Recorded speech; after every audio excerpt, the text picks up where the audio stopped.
आज उत्तराषाढ़ा नक्षत्र को समझने के लिए हमने जो कथा लिया है वह रामायण से है। और इस कथा में भगवान राम के भाई लक्ष्मण और रावण के पुत्र इंद्रजीत के बीच एक महत्वपूर्ण युद्ध होता है। और इस युद्ध में दोनों ही वीर एक अद्वितीय शस्त्रों का प्रयोग करते हैं। इंद्रजीत ने सम्मोहन अस्त्र छोड़ा और एक बार फिर सभी वानरों को बांध दिया और खुद अदृश्य हो गया। लक्ष्मण ने भगवान राम से कहा, यदि आप मुझे आदेश दे तो मैं ब्रह्मास्त्र चलाऊंगा और दुष्ट दिमाग वाले इंद्रजीत और उसके पूरे परिवार को नष्ट कर दूंगा। उसकी बात सुनकर भगवान राम ने इस प्रकार कहा, जो भय के कारण लुप्त हो गया है उस पर ब्रह्मास्त्र का प्रयोग करना उचित नहीं है। यदि वह इस अस्त्र का सामना करने में असमर्थ है तो मैं एक साधारण बाण का प्रयोग करूंगा। भले ही वह बिना नजर आए लड़ रहा हो, अथवा भले ही वह रसातल में हो, अथवा सत्यलोक में, मैं उसे मार डालूंगा। अब असीम वीरता वाले भगवान राम ने इंद्रजीत को मारने के लिए एक तीर उठाया। उसने मुझे देख लिया है, इंद्रजीत को इस प्रकार एहसास हुआ। उसने भगवान राम के कंधे में महान शक्ति देखी। उसे यह भी एहसास हुआ कि भगवान राम ने उसे मारने का फैसला किया है। वह अपनी जान बचाने के लिए वहां से भाग गया। तब भगवान राम ने उस तीर को विज्ञानास्त्र में बदल दिया और उसे अपनी सेना पर निर्देशित किया। इंद्रजीत का सम्मोहन अस्त्र भगवान राम के विज्ञान अस्त्र से पूरी तरह नष्ट हो गया। सभी वानर हाथ में शिलाएं लेकर भगवान राम की स्तुति करते हुए तथा उच्च स्वर में सिंहनाद करते हुए उठ खड़े हुए। भगवान राम की देवताओं द्वारा स्तुति की गई और उन पर फूलों की वर्षा की गई। दूसरी ओर इंद्रजीत निकुंभिला पहुँचे और अग्नि के साथ होम करना शुरू कर दिया। तब विभीषण ने भगवान राम से इस प्रकार अनुरोध किया, हमें उस दुष्ट इंद्रजीत की हत्या के लिए तुरंत जुट जाना चाहिए। यदि वह इस बार अपना अग्निहोम पूरा कर ले तो वह मृत्यु पर विजय प्राप्त कर लेगा। ब्रह्मा ने उसे ऐसा वरदान दिया है। भगवान राम स्वयं इंद्रजीत को मारने की इच्छा नहीं रखते थे, क्योंकि इंद्रजीत उनको देखते ही वह उनसे दूर भाग गया था और इसलिए वह सच्ची वीरता से रहित था और छल से लड़ने वाला था। भगवान राम ने इंद्रजीत को मारने के लिए अपने भाई लक्ष्मण को भेजा। वीर लक्ष्मण हनुमान, विभीषण और बाकी वानरों को साथ लेकर इंद्रजीत का वध करने के लिए निकल पड़े। लक्ष्मण जो वानरों के साथ थे, उन्होंने इंद्रजीत के अग्नि यज्ञ में विघ्न डाला और उसे रोक दिया। उसी समय इंद्रजीत एक रथ पर चढ़ गया और अपना धनुष उठाया और युद्ध के इरादे से लक्ष्मण का सामना किया और जोर से गर्जना की। वे दोनों अस्त्र विद्या में निपुण थे। वे शरीरों को नष्ट करने में समर्थ उत्तम बाणों से एक दूसरे पर प्रहार करने लगे। उन्होंने अपनी निपुणता तथा अस्त्रों के बल से अपने उत्तम बाणों से समस्त दिशाओं को भर दिया। लक्ष्मण ने इंद्रजीत के सभी हथियारों का मुकाबला अपने से भी अधिक शक्तिशाली अस्त्रों से किया और फिर उन्होंने अपने शत्रु का सिर, जो कानों में लटकते कुंडल के कारण चमक रहा था, एक ही बाण से धड़ से अलग कर दिया। जैसे ही वह इस प्रकार गिरा, वानरों ने उसके साथ आए करोड़ों राक्षसों को नष्ट कर दिया। उस समय देवताओं ने उन पर पुष्प की वर्षा की। कहानी के संदर्भ में मेरे को ये जानना था कि इस कहानी में इतना ज्यादा युद्ध क्यों है। हाँ, तो उत्तराषाढ़ा नक्षत्र है। तो सबसे पहले तो 1 घंटे पहले ही सूर्य उत्तराषाढ़ा नक्षत्र में प्रवेश किए हैं। तो हम जिस समय बना रहे हैं, सारी ऊर्जाएं हमारे पक्ष में है। और यही इस नक्षत्र का जो एनर्जी है, जो देवता होते हैं इनके, उनको विश्व देव कहा जाता है। तो संस्कृत से आप अगर हिंदी में अनुवाद करेंगे तो विश्व देव माने अनेक देवताओं की कृपा होती है इस नक्षत्र पे। तो अच्छा। यहाँ हमको भी अनेक देवताओं की कृपा मिल रही है, तो सारी एनर्जी अलाइन है। तो और जैसे कि नाम है उत्तराषाढ़ा, को आप संस्कृत से हिंदी में अनुवाद करेंगे तो बहुत कोई बड़ी सफलता इस नक्षत्र में मिलती है। या ऐसी इच्छा होती है इस नक्षत्र में जो जन्म लेते हैं कि उनको कुछ बड़ा अचीव करना होता है लाइफ में, है ना। तो इसमें जो शक्ति होती है इस नक्षत्र की, उसको अप्रदृश्य शक्ति बोलते हैं। मतलब ऐसी सफलता देता है कि बहुत बड़ा कोई बिलीनियर बन जाता है, कि बहुत बड़ी पावर मिल जाती है। हाँ, छोटा नहीं सोचते ये लोग। तो हो सकता है कि प्रसिद्धि, बहुत बड़ा फेम मिल जाए, या फिर आध्यात्मिक मार्ग में बहुत ये ज्यादा इन्हें प्रगति। मिल जा ये इन्हें हम्म। मिल जाता है कि, या ये इन सारी चीजों का सिर्फ महत्वाकांक्षा रखते हैं? हाँ, तो कोई भी बड़ी चीज होती है उसमें बहुत सारी चीजें लगती हैं जो अभी हम देखेंगे। तो एक तो बहुत सारे आशीर्वाद है, बहुत सारे लोगों का इनको सपोर्ट मिलता है, बहुत सारे इनके मित्र वगैरह रहते हैं।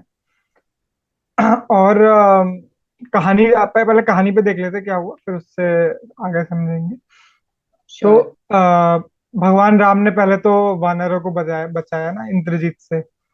फिर लक्ष्मण उसे मार भी देते हैं, तो दोनों ही टाइम पे सारे आशीर्वाद देते हैं देवता देवता लोग। तो हम्म। ये शक्ति है। और इसका ग्रह सूर्य होता है। तो सूर्य की तो शक्ति है ही, जहाँ श्री राम आ गए। तो यहाँ इनको बहुत बड़ी चुनौतियां झेलने की क्षमता होती है। तो प्रबल इच्छा होती है, और डिटरमिन्ड होते हैं काफी। और इसमें अभी तक हमने, ये तीसरा नक्षत्र हो गया ना सूर्य का। तो पहला देखा था कृतिका, जहाँ हम्म। अग्निदेव तपस्या कर रहे थे। फिर दूसरा हो गया उत्तर फाल्गुनी, जहाँ भाग्य के रूप में सूर्य थे, जहाँ एंजॉय कर रहे थे झूले पे, है ना। और फिर अब ये तीसरा है जहाँ कुछ बड़ा हासिल कर रहे हैं सूर्य। और इसका एक और प्रतीक ये होता है, हाथी के दांत। तो इसमें हम्म। हाथी के दांत का क्या प्रतीक है कि शक्तिशाली बहुत हो, शक्ति को दिखाया गया है कि हाथी के सामने कुछ भी बाधा आती है तो हटा देता है दांतों से, और सीधे आगे बढ़ जाता है। तो ऐसी इनमें क्षमता होती है, किसी भी बाधा को दूर करने में सक्षम होते हैं। पर कुछ भी बड़ा आपको अचीव करना हो तो तुरंत सफलता नहीं मिलती, है ना। आप शॉर्टकट से नहीं कर सकते हो कुछ अनएथिकल करके, पर वो अगर नक्षत्र पीड़ित है तो उस दिशा में जा सकते हैं। पर इसमें सब कुछ लगता है, आपका प्रयास लगेगा, एफर्ट, हम्म। कौशल लगेगा, आपकी स्किल लगेगी, आपको सब लोगों को एक साथ लेके चलना होगा, वो लगेगा। फिर लगातार प्रयत्न करना होगा, समय लगेगा, और फिर प्रार्थना जैसे भी लगेगी। लक्ष्मण इस कहानी में उत्तम अस्त्र अपना अ, हाँ, अपना इंद्रजीत को बेस्ट मिला। एफर्ट आपको देना पड़ेगा, कम अस्त्र यूज करना पड़ेगा, और उसके बाद भी प्रार्थना करनी पड़ेगी। तो हर सब कुछ लगता है इसमें। और वो लोग जो होते हैं वो अपने को पूरा झोंक भी देते हैं, जो उनको गोल मिलता है उसमें पूरा एफर्ट डालते भी हैं, ऐसा देखा गया है। तो और यहाँ पे जैसे हमने पहले इंद्र के नक्षत्र देखे थे, इंद्र अपने लिए कर रहे थे विशाखा में या फिर ज्येष्ठ में। वो अपने हम्म। लिए लड़ रहे थे, अपने लिए सुख वैभव हासिल कर रहे थे। यहाँ पर जो सफलता मिल रही है वो धर्म परिप्रेक्ष्य में, मतलब आप अपने लिए भी फायदा हो रहा है और दूसरों का भी इसमें भला हो रहा है। तो यहाँ एक मेच्योरिटी है उस तरह की। ओके। और आप देखेंगे इंद्रजीत, तो इंद्र से भी आगे जिसने इंद्र को हरा दिया था, इसलिए उनका हाँ। नाम इंद्रजीत पड़ा था। फिर उनको हराया है लक्ष्मण ने, है ना। हम्म। और ये धार्मिक कार्य में भी लोग आपको दिखेंगे, जो लोगों का बहुत भला करते हैं, मार्गदर्शन करते हैं, गाइडेंस देते हैं लोगों को। इस तरह की एनर्जी आपको मिलेगी। और जैसे मैंने पहला कहा कि बहुत सारे इनके सपोर्ट सर्कल रहता है, दोस्त वगैरह रहते हैं। अगर जी। नक्षत्र पीड़ित हो जाता है तो फिर एफर्ट ज्यादा आपको करना पड़ रहा है, आपको दूसरों की मदद में ज्यादा एफर्ट डालना पड़ता है ऐसे केस में, अपनी सक्सेस से ज्यादा। ओके। हम्म। तो अभी हम लोग चार्ट पे डिस्कस करते हैं। हाँ, ठीक है। तो जैसे मैंने कहा था कि धार्मिक कार्यों में लोग लगे रहते हैं, तो एक चार्ट है। ये ये ऑर्फनेज रन करते हैं, अनाथालय, अफ्रीका में, है ना। हम्म। तो इस तरह का आपको मिलेगा कि बहुत लोगों के अच्छे के लिए कुछ कार्य कर रहे हैं। और फिर काफी शादी से रिलेटेड चार्ट हैं जिनके सप्तम में, आ, उत्तराषाढ़ा है या सप्तमेश उत्तराषाढ़ा में है। तो फिर वो शादी ऐसे किसी से करते हैं कि बहुत जो सक्सेसफुल। तो हम्म। एक मित्र हमारे, उन्होंने शादी करी है। तो शादी करके फिर वो यूएस सेटल हो गए, बहुत सक्सेसफुल लड़का है, अमीर है। फिर अब वो यूएस सेटल हुए, तो उस तरह की एनर्जी आपको यहाँ देखने को मिलेगी। फिर एक का पीड़ित है, तो उनको शादी ऐसे ऐसे करनी है कि वो बहुत ही रिच और सक्सेसफुल हो, अमीर हो, और पर हो नहीं रही है क्योंकि पीड़ित है। पर इच्छा अच्छा। आपको मिलेगी, है ना। हम्म। तो ऐसे नहीं कि किसी से भी हम कर लेंगे जी। हम्म। तो ऐसे दो चार्ट मेरे पे हैं जहाँ पीड़ित है पर हो नहीं रही शादी, पर दोनों की इच्छा ऐसे ही है कि हम को कोई बहुत सक्सेसफुल किसी से शादी करनी है। तो और सिंस करियर से उत्तराषाढ़ा रिलेटेड। नक्षत्र, हम्म। सिंस उनका 7th हाउस में उत्तराषाढ़ा नक्षत्र है, क्या वो लोग कुछ एफर्ट वगैरह भी दे रहे हैं उसके तरफ? हाँ, एफर्ट करते हैं। पीढ़ी से तो इतना नहीं करते जितना करना चाहिए। हम्म। एफर्ट तो इनका लगा रहता है, तो अलग अलग तरीके से यत्न करते रहते हैं। और फिर वो जब समय आएगा उस हिसाब से होगी। और फिर करियर से भी रिलेटेड काफी चार्ट है मेरे, जिसमें इसमें शनि है या तो उत्तराषाढ़ा नक्षत्र में, या 10वें घर में है, या दशमेश है। तो यहाँ देखेंगे कि आप एक काम ऐसा कर रहे हैं, खुद ही काम ऐसा कर रहे हैं जो बहुत ही सक्सेसफुल है। तो एक मित्र हमारे जो काफी उनकी सैलरी वगैरह है, 2-3 लाख महीने की, यूएई में काम करते हैं, है ना। हम्म। और आगे जाके ये पॉलिटिक्स में जाना चाहते हैं और देश को बदलना चाहते हैं। तो सोच आप देख पा रहे हो। और जिस हम्म। हिसाब से चार्ट है वो मुझे लग रहा है सफल भी होंगे उसमें। तो इस तरह के आपको लोग मिलेंगे। फिर एक और मित्र हैं जो वो भी, उनकी बहुत बड़ी इच्छा है करियर को लेके। तो वो यूरोप में जाके काम करना चाहते हैं, और ये जीमेट वगैरह की तैयारी कर रहे हैं। फिर आगे मुझे लग रहा है हो भी जाएगा, फिर वहां जाके अपना सक्सेसफुल इनका काम है। एक और जन है, ये बिजनेसमैन है, इनकी खुद की फैक्ट्री है। तो सेम पैटर्न आपको देखने को मिल रहा है। तो एक शब्द में अगर इस नक्षत्र को बोलना है तो वो हम कहेंगे महत्वाकांक्षी। हाँ, महत्वाकांक्षी। उत्तर नाम में ही आ गया, उत्तराषाढ़ा, बड़ी सफलता, है ना। और तो ये सब है। फिर बाकी धार्मिक का हमने बात कराई। काफी लोग चार्ट में मेरे पास है जिनके चार्ट में हैं, और काफी धार्मिक प्रवृत्ति के हैं, आध्यात्मिक हैं, रोज ध्यान वगैरह करते हैं, अपना आसन प्राणायाम करते हैं, तो या इसमें सेवा, किसी सेवा कार्य में हैं। अगर उत्तराषाढ़ा नक्षत्र 1st हाउस में हुआ तो? हाँ, फर्स्ट में है तो फिर वो आए ही इसलिए है, वो मतलब पास्ट लाइफ की डिजायर है, चंद्रमा है उत्तराषाढ़ा में या लग्न में है। तो हम्म। वो चाहते हैं कि कुछ बड़ा लाइफ में अचीव करें। ये ओके। एक इच्छा रहती है।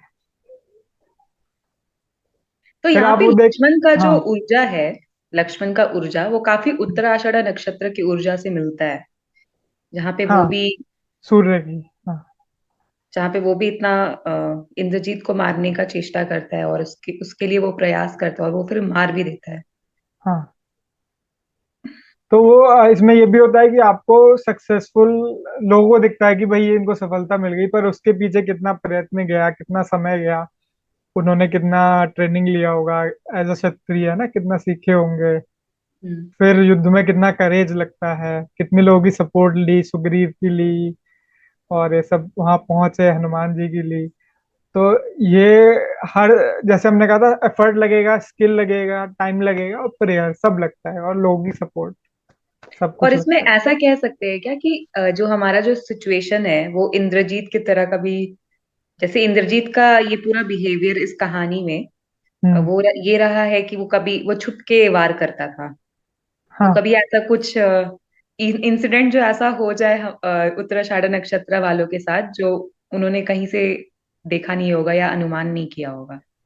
हाँ, जब आप कुछ बड़ा पीक पे जाना चाह रहे हैं, कुछ बड़ा करने जा रहे हैं, तो दोनों तरह की समस्या आती है, जो आपने सोची है और जो आपने नहीं भी सोची, छुप के जो एनर्जी आई है। तो दोनों तरह की फिर हैंडल करनी भी पड़ती है। ये बात है। आप कंटिन्यू कीजिए। हाँ, तो यही है। अम, और विश्वदेव है। विश्वदेव कुछ लोग मानते हैं कि कोई स्पेशल देवता है, पर आप संस्कृत से अनुवाद करोगे तो अनेक देवताओं की यहाँ कृपा सपोर्ट रहती है। तो बहुत ही शुभ नक्षत्र है, और ये लोग बहुत अपना भी काफी हासिल करते हैं जीवन में और लोगों का भी भला करते हैं। हम्म। फिर अगला नक्षत्र, अगर कोई सवाल ना हो तो अगला नक्षत्र हम हाँ। देखेंगे। वो है श्रवण नक्षत्र, जिनके देवता रहते हैं वामन देवता। तो वो हम अगले वीडियो में देखेंगे। ठीक है।